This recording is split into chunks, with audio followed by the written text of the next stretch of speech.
Hello.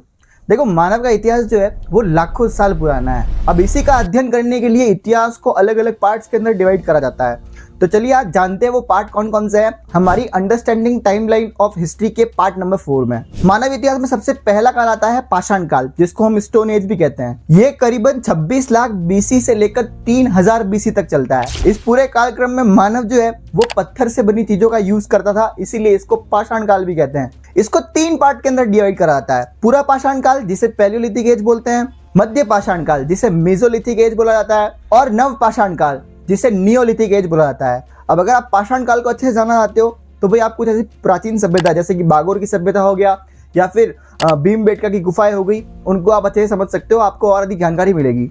अगला कालक्रम आता है ताम्रयुगीन काल, जिसको चाल्कोलिथिक एज भी कहा जाता है।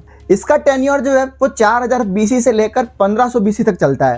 ताम्रयुगीन सभ्यताओं की बात करूं तो भाई आप गणेश्वर सभ्यता, आहट सभ्यता, बनास संस्कृति के आसपास की जो भी सभ्यता है उन सब के बारे में अध्ययन कर सकते हैं। अब ताम्र युग के साथ में एक और काल शुरू हुआ था जिसको हम कांस्य युग यानी कि ब्रॉन्ज एज भी कहते हैं। ये करीबन 3000 बीसी से 1500 बीसी के बीच में चला था। अब इस वाले कालक्रम के अंदर सिंधु घाटी सभ्यता के मेन जो स्थल है वो सब आ जाता है।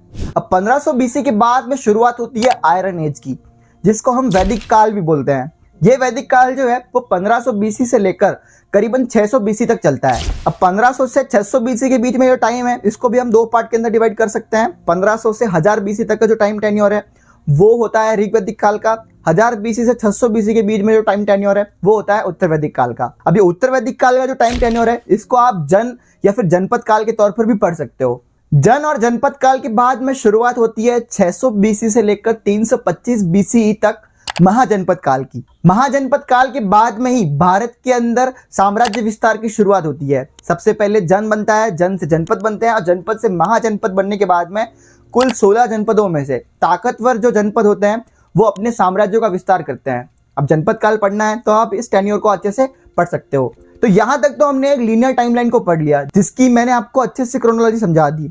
अब आगे की जो टाइमलाइन है वो थोड़ी ऐसे ओवरलैपिंग सी है, वो अगले वीडियो के अंदर समझेंगे।